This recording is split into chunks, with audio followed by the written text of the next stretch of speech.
Hello everyone, কেমন আছো তোমরা সবাই? তো আজকে আমি জিমের উপরেই আছি। এখানটা আমাদের একটু ব্যালকনি টাইপ। এখানটা তো আমরা সবাই এখানে রেস্ট করি, আড্ডা মারি। তো একজন আমাকে কমেন্ট করেছে একটা ভিডিওতে যে দাদা, জিম ফিম করে কোনো লাভ নাই, টাকা পয়সা কামাও। টাকা পয়সা কামানোটা হচ্ছে মেন জিনিস। তো আমি একটা কথা তাকে মানে ভাবলাম আমি রিপ্লাই করবো। তো রিপ্লাই আমি করলাম না এই কারণে যে না, রিপ্লাই করে কী হবে, সে একটা স্পোর্টসে আছে। আমি তার নামটা ডেডিকেট করছি না, কারণ নামটা করাটা আমার ঠিক হবে না। হচ্ছে পয়সা কামানো। তো পয়সাটা কামাতে গেলে তো আমাদেরকে শরীরকে সুস্থ রাখতে হবে। শরীর সুস্থ রাখতে গেলে আমাদেরকে স্পোর্টস করতে হবে, খেলাধুলা করতে হবে, জিম আসতে হবে। তার মধ্যে আমি জিম প্রফেশনটাকে ধরেছি।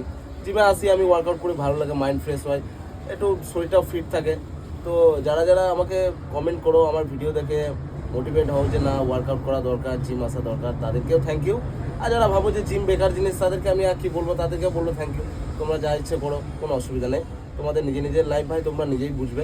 কিন্তু ফিটনেস একটা সময়, আরও দিন আসছে, আরও কিছু বছর পর ফিটনেস অনেকটাই মানে ইমপ্রুভ হবে, আরও সবাই ফিটনেসের দিকে আগে আসবে। Thank you.